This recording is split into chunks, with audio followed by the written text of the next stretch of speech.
Hello. Welcome. I'm April Cortez. You are in the Inclusion Works Creating Childcare Programs that Promote Belonging for Children with Disabilities session. Like I said, welcome. This particular presentation is for individuals that are maybe new to inclusion. They're wanting a place to start, not quite what to do. They have worries, that kind of thing. Of course, anybody who is of course, has lots of experience in inclusion, you are welcome as well. I just wanted to make you aware of what we plan to do here today. My name is April Cortez. I'm a professional development coach for the Child Care Resource Center. I'm also a trainer.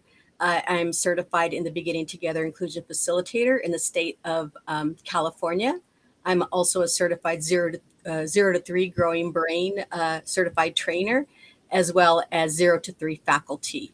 I have 30 years of education field in the state of California and New Mexico. And before we go any further, I want to make sure my co-presenter has a chance to introduce herself. Thank you. My name is Adrian. I work for Child Care Resource Center, and I am also certified in inclusion. I have worked in the child care field for over almost 12 years now. I have a daughter. I have two daughters, a 12-year-old and a 4-year-old. So I always use them as my experiments as I go and as I learn as I go. So it does help with the hands-on. But yeah, I'm very excited to be here, and thank you for having us. Okay, now it's time for you to introduce yourselves. If you're able to, go ahead and put your name. We want to know who's here. Go ahead and put your name, your maybe the place you live, and what program you work for, and what your title is. We are actually, I should have mentioned this, we are actually coming to you from Southern California. That's where the Child Resource Center is. In Southern California. We are in Chatsworth, California, but we actually work in the San Bernardino County. So that's where we are coming to you live from. I don't see any messages from the audience. That's okay. I don't know if it means that nobody's here or nobody is able to put anything in the chat. That's okay, no problem. We'll go ahead and move forward, and hopefully somebody will show up, or we'll just continue to pretend somebody's out there. Okay. Okay. Okay. It looks Ready? like we have 11 in the session. If you're able to, go ahead and put maybe where you're from.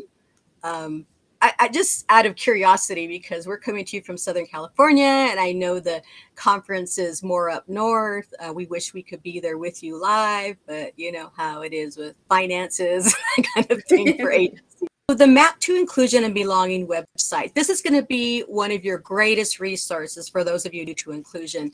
It's geared toward providing resources to support child care providers and implementing inclusive practices for children with disabilities from birth to 21 years of age in their programs.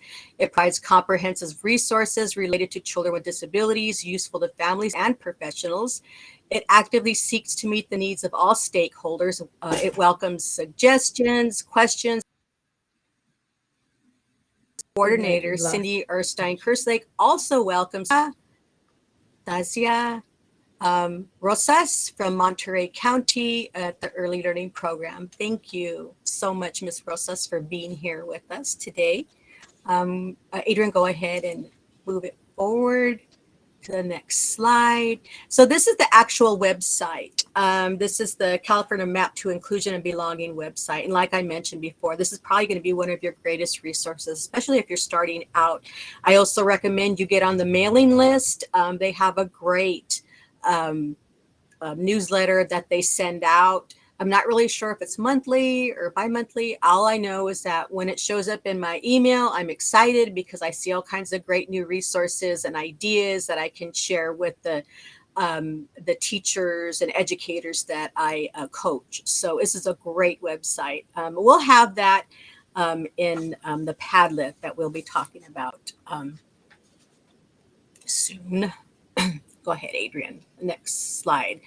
So the information in this particular PowerPoint is from Inclusion Works. So so this is important. We need to know, you should have access to the Inclusion Works resource book and the training materials provided. Are you able to access that? If not, this is what we're going to be using for the whole presentation. And it might be helpful if you have that in front of you so that you can go along with this. But if not, that's okay too.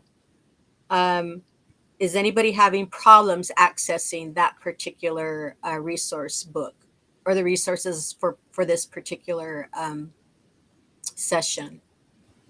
Okay.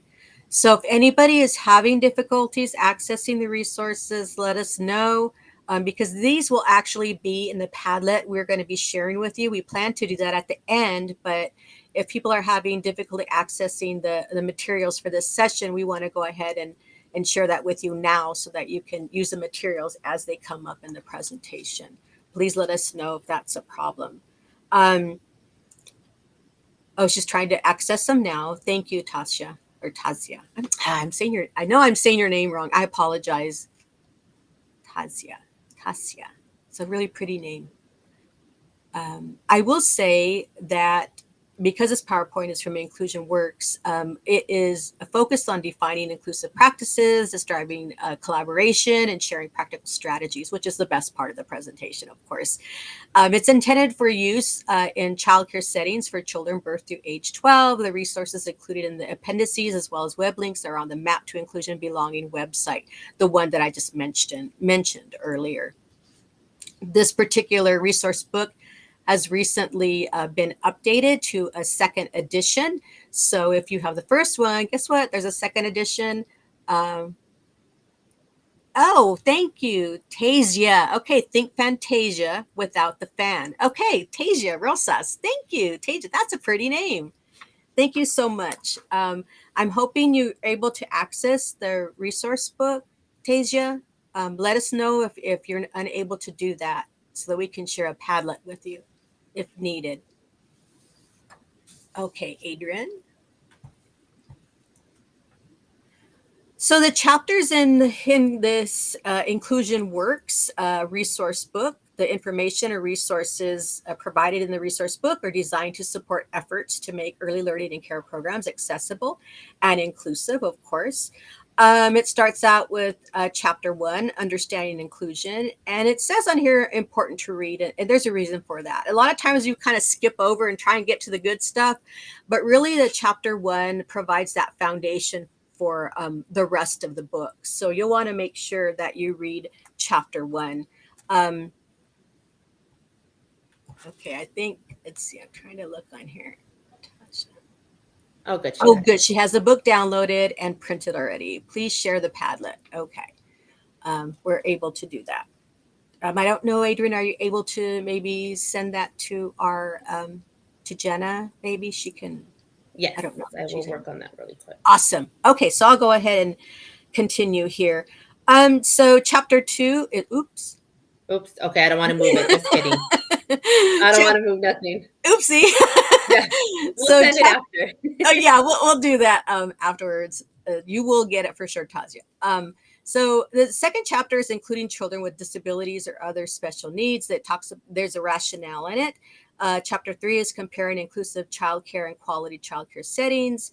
4 is creating inclusive childcare programs. 5 is identifying and finding help. 6 is collaborating for inclusion. 7 are examples of inclusive childcare strategies. And then, of course, there's the appendices. Okay, Adrian. Oh my gosh, I think I just got kicked out of my internet and went right back on. Okay.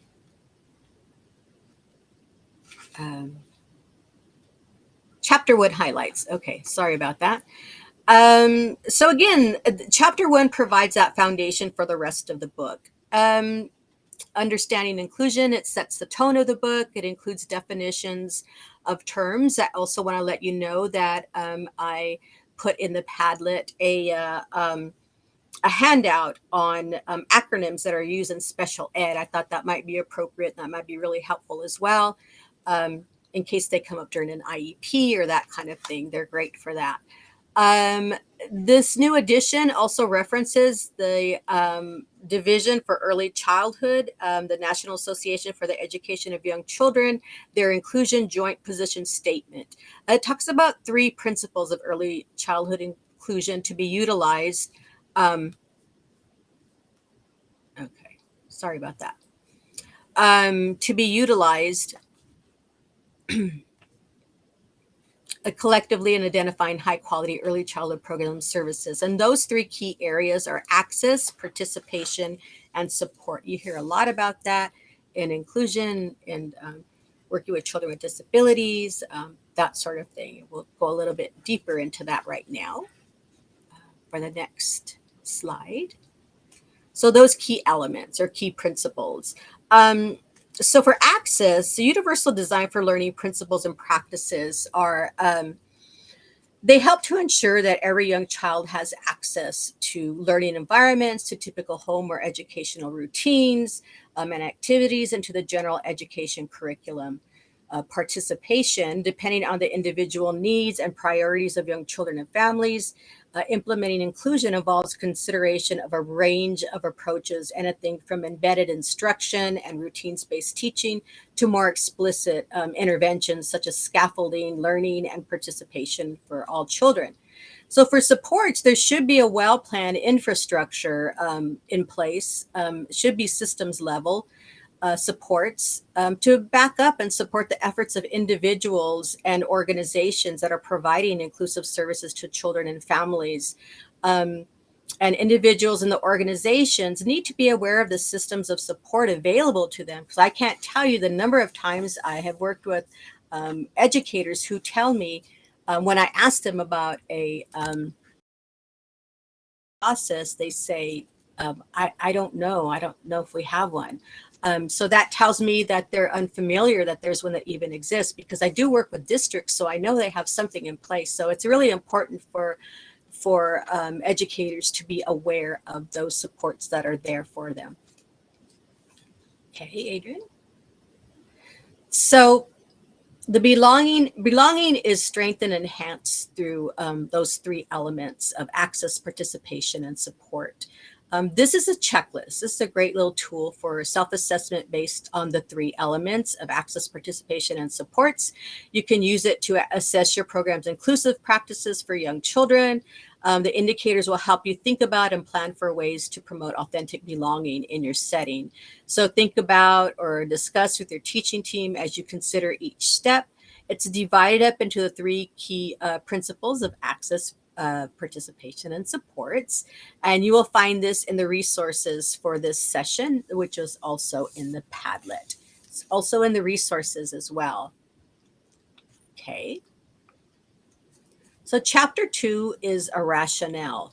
So turning children away from an early learning and care program solely because they have a disability or delay is a violation of the Americans with the Disability Act and the California's Unruh Civil Rights Act. Unfortunately, families continue to be routinely refused opportunities to enroll simply because their child has a disability. And that's even when their child does not need any special accommodations.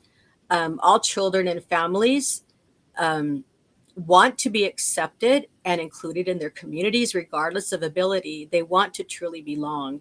But the kind of belonging they desire goes beyond just simply being together, being in the same classroom. There's more to it. They want full, unconditional.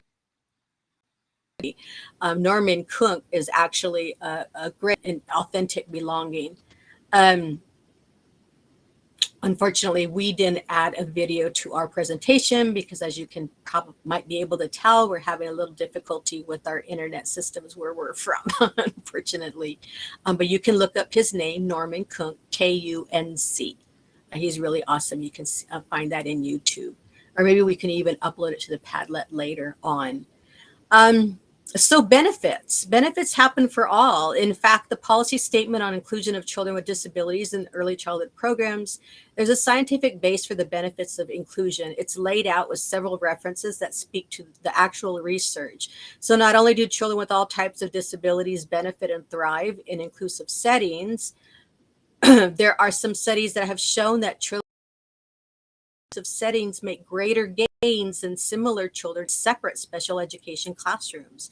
In addition, children who are typically developing also benefit from interactions with children with disabilities or delays, and about differences and about respecting and valuing steps too as well.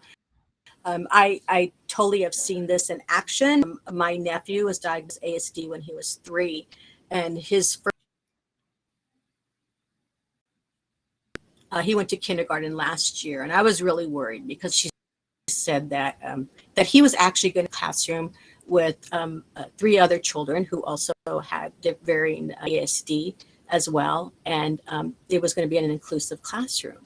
The teacher was highly skilled, and my sister was so pleased, and I was so grateful as well to know that there are individuals out there working with children who make an effort to make sure children belong in the classroom. My nephew Bowie, he created some really great friends too, and he actually just started first grade this year. So anyway, over half and that's 58% of California children up to age 14 identified as having disability qualifying for special education service. They actually have delays in learning and communication. And that is in Appendix D of the resource book, where it has some data in there for the state of California. There are fewer children with more significant disabilities like physical and mobility impairments or multiple disabilities. When children do have significant disabilities, they're likely to be already receiving specialized services, which may then be access to support success in an early learning and care setting. Learning about individual children is really the most important concept here. And I'll talk a little bit more about that. But when serving an individual child, it's more important to focus on the specific. I'll talk a little bit more about that. When Adrian is frozen. There, There it goes. you keep going in and out a little bit. I'm sorry. Yeah, I'm actually seeing my little indicator here is yellow. So it's telling me my internet isn't doing so great. I apologize for that. But so go ahead and okay. Can you see go ahead and put them all up. Yeah.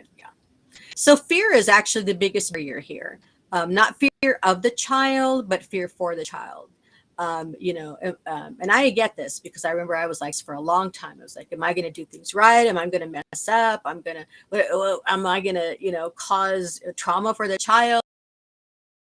Mess up, and maybe I'm not qualified, not good enough, and there's all these scary things behind us, and that's actually that fear that is the biggest barrier. With knowledge, the fear will eventually fade, and your confidence will emerge on daily. It will do that on a regular basis, on and on. I don't see the last point there, but you can be successful at including children with disabilities or other special needs in your program. You can do this. Okay, Adrian. And according to Marie Curie, nothing in life is to be feared. It is only to be understood. So if we look at it that way, then we're going to be okay, right? Okay, go ahead, Adrian. So can I include children? Absolutely. And you probably already are. And here are some things to know. You probably will not need to make major modifications to your program to do so. You may have already started doing this and not realizing, hey, this is part of inclusive strategies. These are inclusive. I'm creating an inclusive environment already. You may be able to receive assistance and support for the changes you do need to make. And you'll find that building an inclusive childcare program will be rewarding for all the children, families, and staff in your childcare program and you. And I remember once hearing a teacher, early childhood education teacher, say, working to build an inclusive childcare program has made me a better teacher. And I agree. I see that. I'm also reliable in class, which is a assessment system which assesses the interactions between teachers, educators, and children. And I see really high scores for individuals who implement those inclusive strategies. So that's just a side point, and I admit that's anecdotal. That's just what I've observed. So, okay, go ahead, Adrian. I mean, it's about belonging. So let's focus on belonging for a few seconds here. Think for a moment of time in your life when you didn't fit in or felt as though you were different or separate. It could be a recent or distant memory. Maybe you just moved. Maybe you had braces. Maybe you were a teenager. At some point, this has happened in your life. And I'm going to give you a few seconds to think about that. I was going to give 30, but I don't know if I have that much time. Maybe 15 seconds.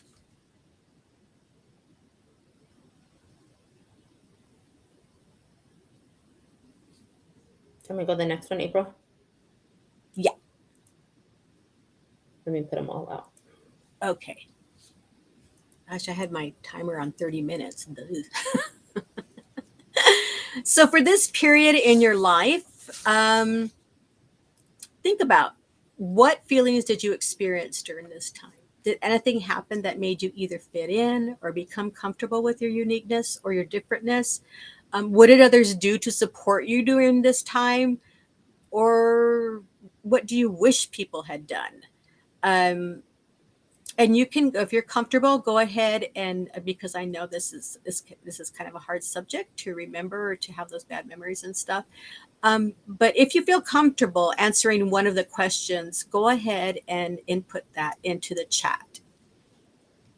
You can answer one of the questions. And I think we have a little bit of a delay, so let's see.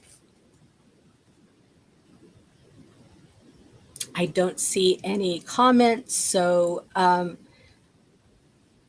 this is the reason for to think about this is because we want to consider the child, what the child is going through when they come to your classroom. It could be a child with disabilities, even a child without disabilities. They want to feel like they belong somewhere. What are we doing to help them feel that way so they don't have those bad memories that maybe we have? You know, maybe when maybe we felt like we weren't included, or we have a good memory when someone included us and how it felt to have that support or have a friend or that kind of thing. We want children to feel like that when they come into our classrooms as well. So that's the idea: is put yourself in the shoes of the child and make sure that you are helping this child truly feel like he or she belongs in the classroom. Okay. And you want to focus on the individual child. Teachers want to learn everything they can about, especially when you first begin to start thinking about inclusion. You know, you have a child who I worked for Head Start at the time. I remember we had a child who was diagnosed, and I thought, okay, well, I need to learn everything I can about you know, this particular everything about it. And I felt like that afterwards. I felt like, okay, I need to learn everything about autism, cerebral palsy. You know, because I don't feel like I didn't feel like I was prepared, you know. So I focused totally on the disability and not the individual child. And that's what's important. There's such a variability in how a disability impacts an individual child. No one could ever know everything. So it's best to get to know the child and talk with the parents and the family members. Um, so when a family a good follow-up question can be, how does the condition affect the child's development? What has worked at home or in community settings? Or what are the child's preferences and activities and having fun? Because you want to find out how to help that children belong.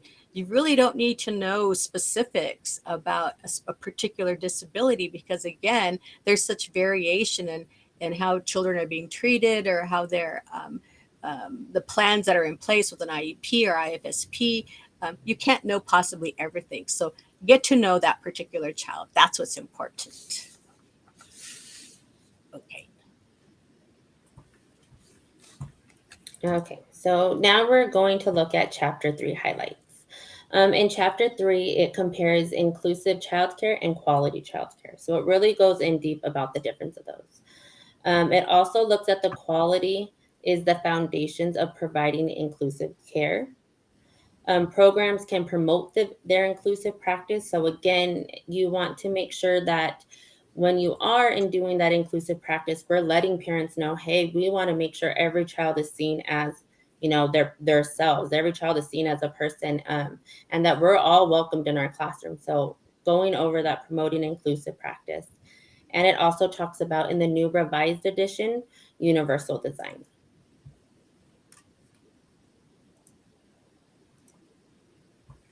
Okay, so now we're going to look at also chapter 3. It talks about the keys of quality.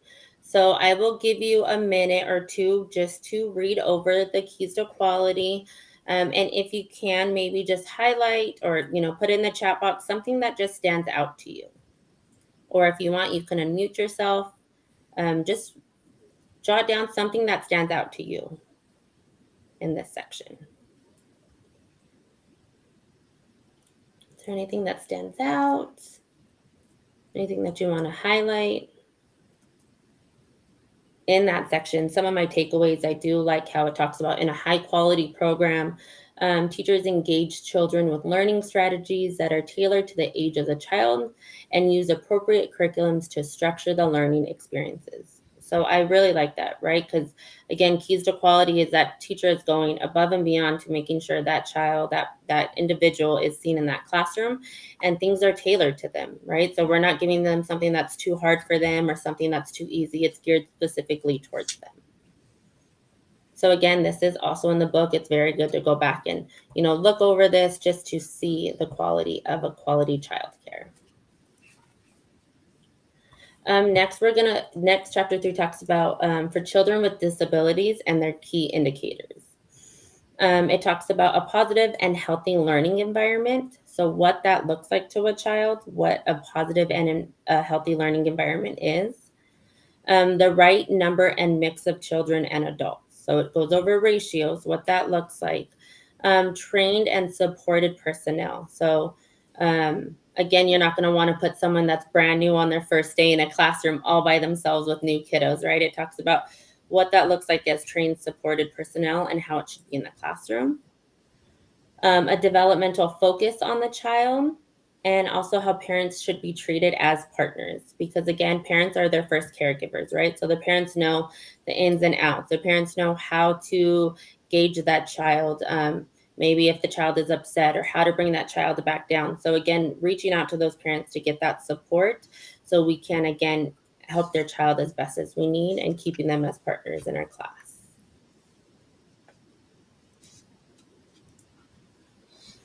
Then we look at universal design. Universal design is a term that means a concept or philosophy for designing and delivering product and services that are usable by people with the wildest possible range of functional capabilities. So it goes into what universal design is, what that means, and how we should use that in our classroom. It also talks about the services that are also aligned with our classroom and how we can also better support the teachers when doing the lesson plans and curriculums. And we'll get into that a little bit more. So this is the next picture I absolutely love, because here we see this kid trying to go up the wheelchair ramp that's covered in snow. And he says, "Could you please shovel the ramp?" And the guy tells him, "All the other kids are waiting to use the stairs. When I get through shoveling them off, then I will come clear the ramp for you." Well, then the kid in the wheelchair says, "But if you shovel the ramp, we can all get in." So again, clearing a path for people with special needs means clears the path for everyone. So sometimes we forget, just because it's wheelchair accessible, that it doesn't mean it's only for a child with a wheelchair that has to get up there, right? That means everybody can use it. And if that man want to put in perspective, oh, you're right. If I was to clear the snow off of this side, everybody making you wait or making them wait. So putting it into perspective, what can you do to make everybody feel welcomed? Everyone meets their needs, not just a child with special needs or not children without special needs. How we can do it as a whole in a classroom. So I love this picture. It really puts it in perspective when you look at this. Okay, next. So next we look at universal design for learning and what does that mean. So we're going to look at what multiple means of engagement means, multiple means of representation, multiple means of demonstration. And again, it goes over the environment, the curriculum, and activities that are inclusive for everyone. So just like that ramp, just because it's a ramp for someone that has a wheelchair doesn't mean only those children with a wheelchair can use it. It's what everyone can use in that classroom. So here we're looking at a handout, and these handouts are also in the Padlet, so you'll be able to use them as well. When we look at these, we look at the brain, right? And we know that there's no brain that is average, right? No brain is the same. The variability is a dominant feature of the nervous system, just like our fingerprints. There is no two fingerprints that are the same. There is no two brains that are alike. Each brain is complex, interconnected web that is sculpted and influenced by the genetics and interactions with that environment. Variability can be overwhelming for educators, so who are planning for dozens of children to learn each day. The good thing is learner variability is predictable and can be organized across 3 brain networks targeted by the Universal Design Framework. It looks at the effectiveness, the recognition, and the strategicness of it. The concept of the neurovariability is important for educators because it reminds us that learners do not have an isolated learning style, right? So not one child is going to learn one specific way, but it relays on many parts of the brain working together to get that function within that context.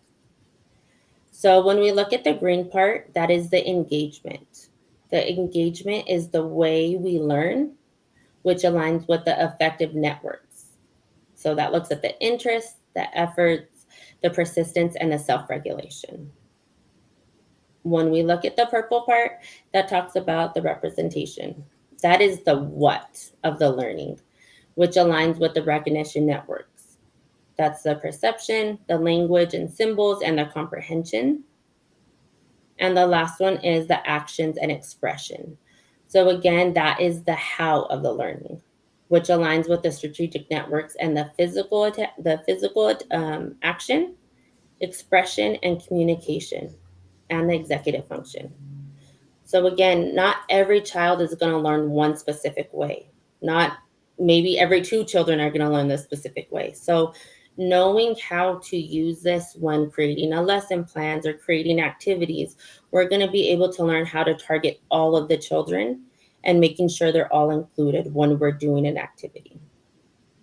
Again, this handout is also in the Padlet, so you will be able to have your own handout where you can print out, really look at it and get a better understanding of it as well. The next one we look at is key questions to consider when planning lessons. So again, this one also is in the Padlet, so you have a bigger and full version. It's also on the CAST website, which is another great resource tool that we did put in the Padlet that you guys hopefully can look at and use and get familiar with. This one also, again, is for the teachers want to consider when they're looking for their lesson plan. So again, it talks about how the green part will talk about, think about how learners will engage with this lesson. That focuses on, does that lesson provide options that can help all learners?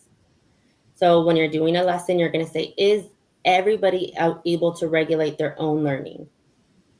Are they able to sustain efforts and motivation and engage and interest all learners? And maybe as you're going through that table and you got an activity and you're like, oh, this is perfect. But then when you start looking at this, you're like, maybe it isn't great for child A, child B, and child D. Maybe let me see if I can switch that around. Then we look at the purple part. It says, think about how the information is presented to learners. So again, does the information provide options that help all learners? Does it reach higher levels of comprehension and understanding that the symbols and expressions, and perceive what needs to be learned? And the last part says, think about how learners are expected to act strategically and express themselves. So again, another thing to say is, does this activity provide options that help all learners? Are they able to act strategically, express themselves fluently, and physically respond.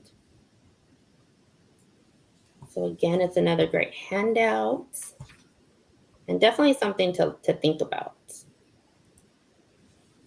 Let's see. Okay, and then chapter 4. Chapter 4 goes into the highlights that provide factors that support inclusion. So here is when it goes over the visions and the champions that help.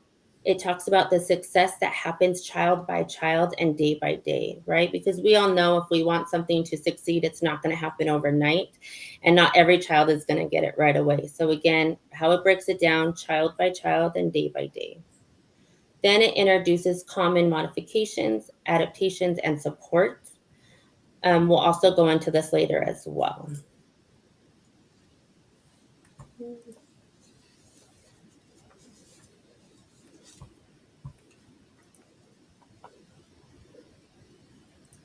April, Sonia? Okay. I had you. That's okay. Oh, just kidding. No, it's okay.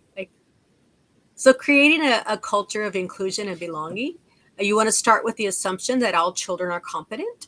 Adapt the environment so that it's accessible, developmentally appropriate, challenging, and based on the needs and interests of children. You would be doing that anyway, right? So this just provides more of an inclusive classroom when considering these, as well as it becomes a high quality classroom. While there may be a need to support a child's mastery of a specific skill, keep the whole child in mind, particularly the child's social emotional experience, because that's important, because that is what stays with you, all your life. When you get old, you remember that social emotional, those feelings, those experiences that you've had. Okay.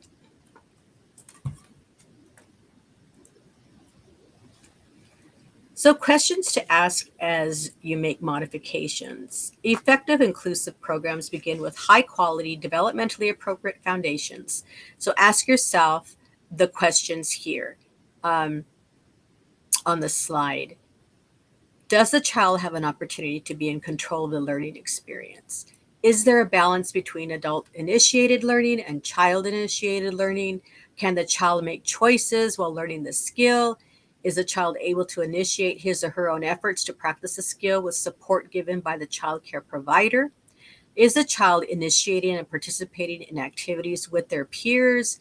Is the child gaining self-confidence and showing the joy of accomplishment while learning? Is there room in the activity for the child to make discoveries? These are things you would ask yourself in any high quality early childhood classroom. So these are things to consider as well when you're making modifications. Okay. Chapter 5 highlights. Chapter 5 discusses identifying and finding help for the child and the staff in the setting. Early learning and care providers are often the first to notice a child who is learning, communicating, or developing in a way that's different than the other children in their care. Or a child care provider may be the first person who family members approach with their concerns that they have. When a critical difference is noted and careful observation and efforts to work effectively with a particular child don't seem to be meeting the child's needs, the next step, it does involve looking for additional help to foster belonging for the child and to appropriately support the child in an early learning and care program. This is an important chapter because it provides information in great detail on how to address concerns with families, making a referral, supporting the family that want access to services, and supporting a family that chooses to not access services. Finding resources for families, responsibilities of local education, local special education, and early intervention service systems, communicating with parents of other children, and talking with children about differences. This is in great detail, and I think this is a really great guide for people new to inclusion as well. Okay. Sorry, my mouse gets stuck. Oh. So chapter 6 highlights the primary role of an early learning care provider is to nurture and support the child's development in a loving and caring manner. Partnerships formed with other adults who are caring for the child. That's the parents, healthcare providers, specialists. They all can complement the efforts of all concerned, especially when everyone concentrates on what they do best. When various expert viewpoints combine together, ideas develop and strategies emerge that are better than those any one person could have developed. This is the essence of true collaboration. They used to always say two heads are better than one, multiple brains are better than one. Successful collaboration elements. So the above elements are essential for successful collaboration. Family members are the provider's first and best resources. They should be included in the planning and implementation of care for their children. They know their child best. They are their child's first teacher.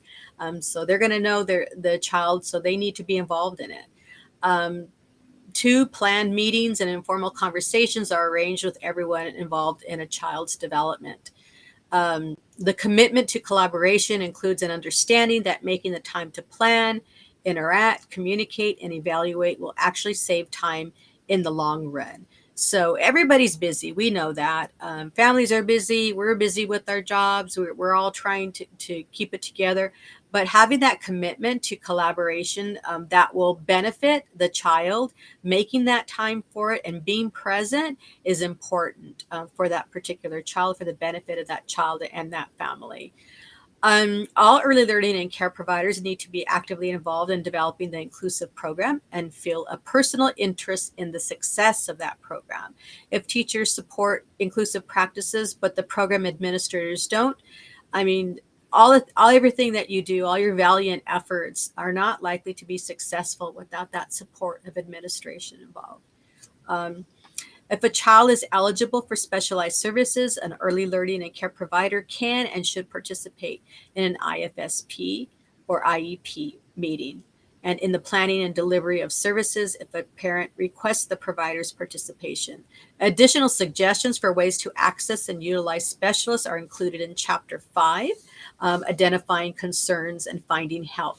Also covered in this particular chapter are ways to contribute to collaboration, what specialists can do in childcare settings, and coordination with specialists and families. Okay. Chapter 7 are the common modifications, adaptations, and supports in order of use in the preschool classrooms. So this particular chapter offers several case studies that illustrate the unique strategies different programs have used to meet the needs of their children in their program, the child in their program. The studies the case studies that are involved here, they're actually real ones. They're based on real children.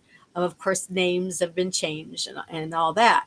But the studies were designed and put in the book to inspire and encourage early learning and care providers who are working to develop inclusive settings.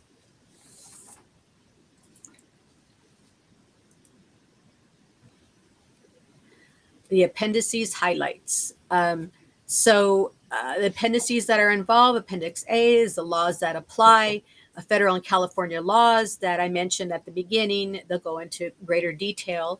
Appendix B is a glossary. It includes definitions of special education terms, which are important. Appendix C is a sample forms, an agreement form for consultation, a letter for families when supporting a child.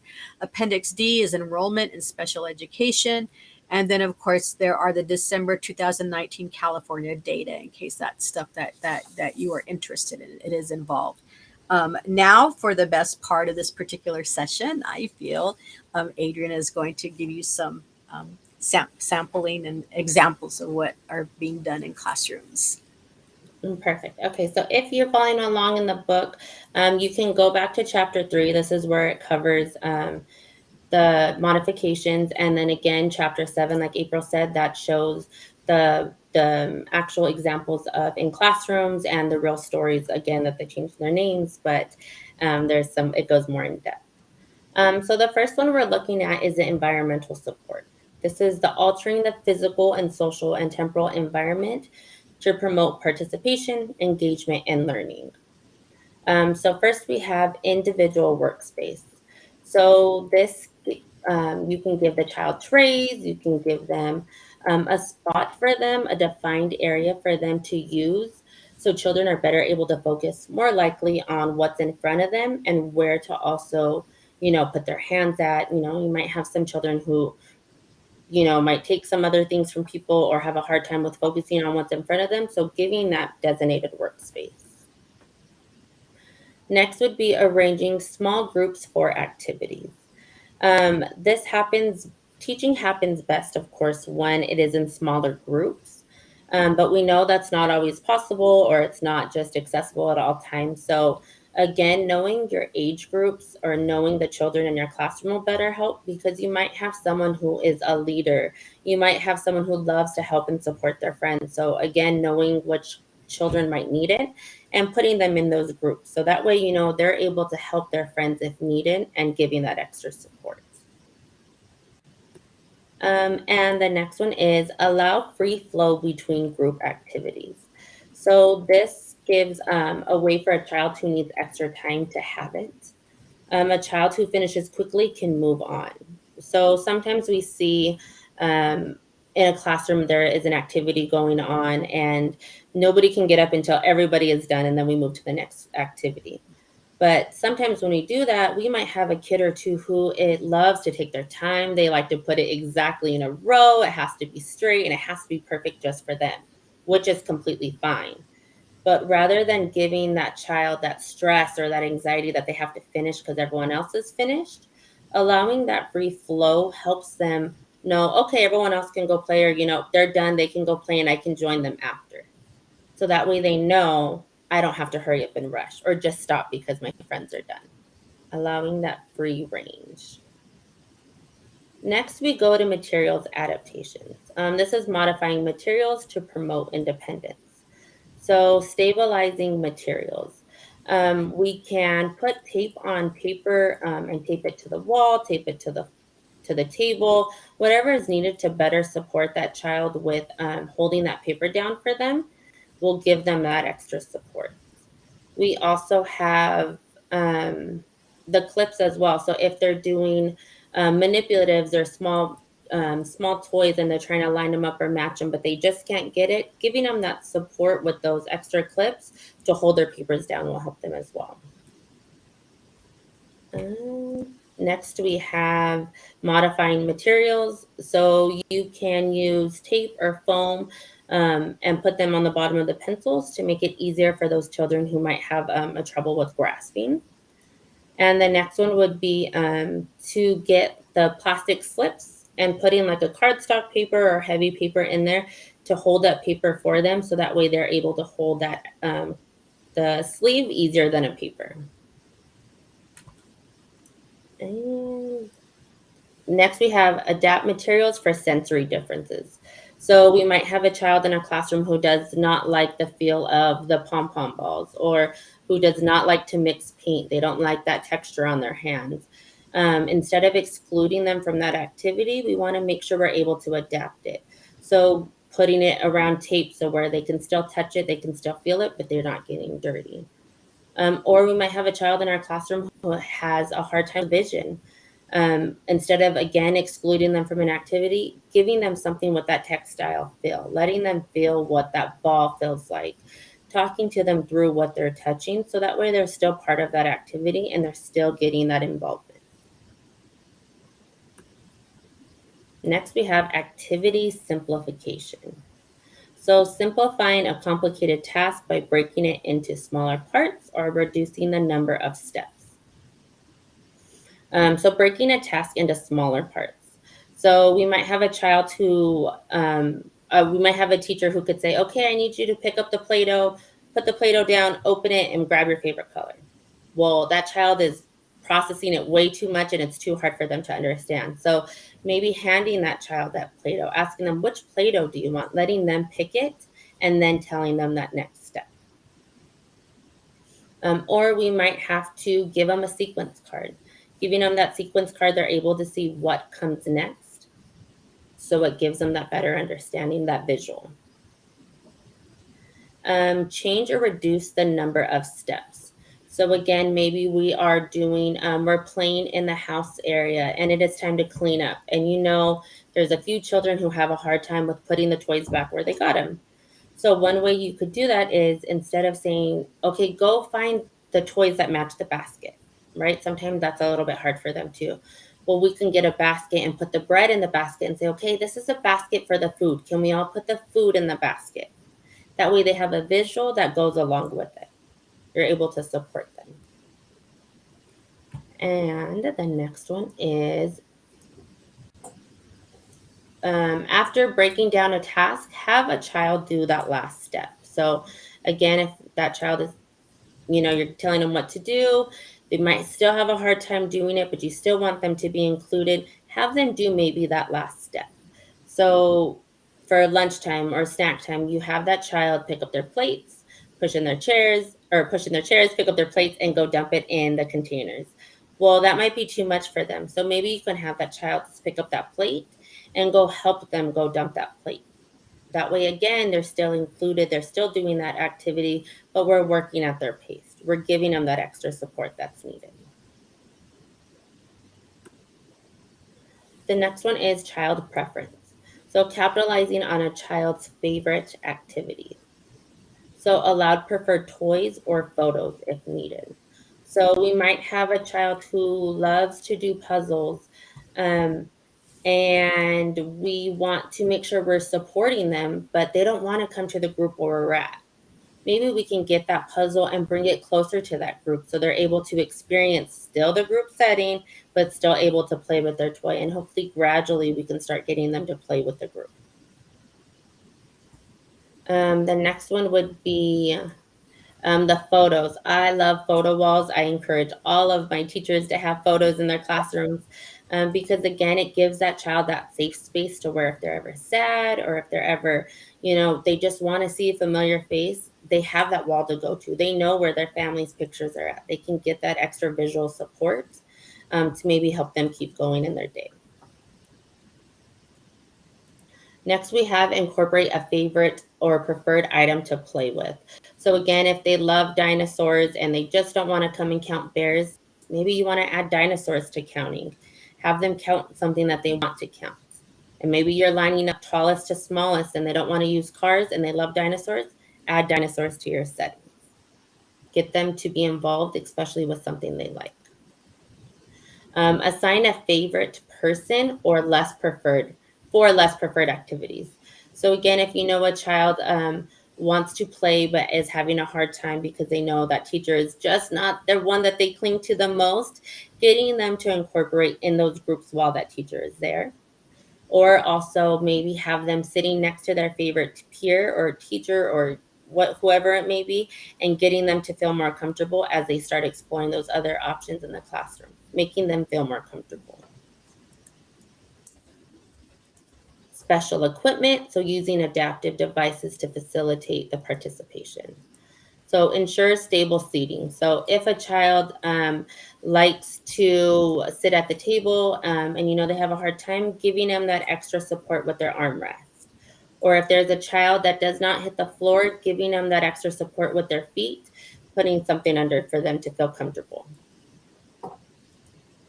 Ensure that a child in a wheelchair has other options. So again, connecting with those parents, with those IEPs, those specialists to see if a child is able to come out of their wheelchair, how can we best support them with other options? And increase access to play indoors and outdoors. So again, if a child is in a wheelchair, making sure they have those toys accessible to them at the tables. But also if they can come out of that wheelchair or if they need that extra support on the ground, giving them something comfortable to sit on to have that more support. Number 6 is adult support. So direct adult interventions to support child's efforts. So model and encourage new or extended ways to play. So again, if you see that child playing with the blocks, but he's using it as a phone, pick up that phone next to him and call him, get him to talk, get him to interact with you. Because trust me, they will go. If they're in their moods, they're in their minds, they will keep going. Or also giving them that visual support. So in block area, at the bottom, I circled the pictures. So that way, if they're playing with blocks and they need support of what a tower looks like, they can visually see that as well. High co-regulating and scaffolding at play. So again, if a child is playing at the table but still having a hard time connecting with friends, getting them to connect more with their peers, playing with them, kind of getting them to join that group that's going on. And then if you see a child who is having a hard time, he looks like he's going to question his next steps or he's just about to get upset, try to join in before that child gets to that step. Try to get him to relax. Try to get him to talk it out before it gets there. And focus on finding times when the child is engaging in appropriate behaviors and acknowledge and encourage it. So again, you might have a list of what that child should be doing at that desk. Once that child does it, acknowledge it, encourage it, encourage those friends to say, good job. Susie was able to raise her hand without talking out loud, right? They want to hear that they did good, just like we do. And the last one is peer support. So using classmates as models to help children learn. Again, using that buddy system. They love their friends. They love that support. So pairing them up with their friends to gauge them to that support. Prepare play partners. So if you already know a child is going to have a hard time and wants to veer off by themselves, getting their friends to join them in an activity that they're doing will help them open up, will help them use their words, communicate, and to start wanting to have that peer support rather than being alone. And encourage children to positively to guide them. So again, when they're doing great, let them know they're doing great. Tell them they're doing great and have those children participate in those activities because they want to feel like you're watching them. They want to know that they're being seen. Oh, I like one more. And the invisible support. So sequence trends to maximize the child's success. So again, with Play-Doh, you want to let them help you before it gets too hard and they can't mix it enough. Or if you have a child who is learning how to pour, maybe have them pour last so that way they don't spill their cups. Plan ahead to guide activities and choices. So if you know a child's always going to go to block area, maybe give them that choice board so that way they can know they have other options than just the blockboard. Give them that support.